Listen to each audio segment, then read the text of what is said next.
Si ate, andito. Umuwi, buntis. Ano? Lalayas-layas ka? Ha?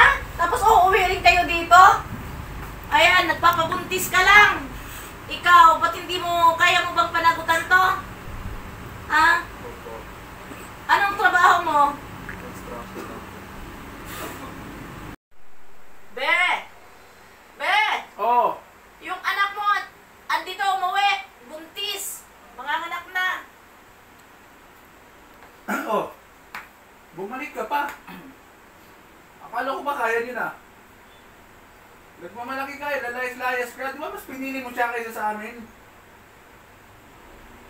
Oh, panindigan nyo.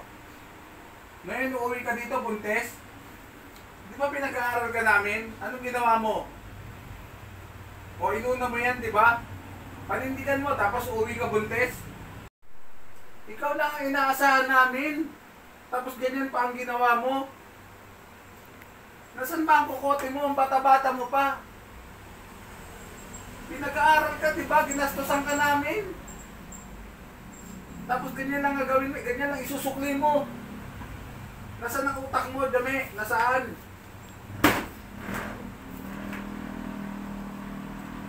Ano na ngayon mangyayari sa inyo?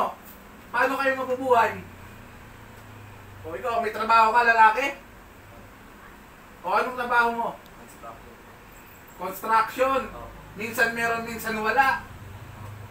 O, paano kayo niyan? Kung pinagpatuloy mo ang pag-aaral mo, ako, Jamaica. Ako. Atakihin ako sa'yo, sumisigip ang dibdib ko sa'yo. Uy, Be, tama na. Lalaki, naku, lalaki ka. Uy, natama. Opo.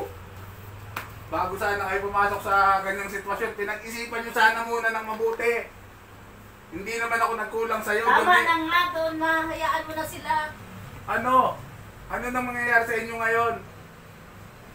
Panindigan nyo yan. Nasakit lang yung dibdib mo. Hayaan mo na sila.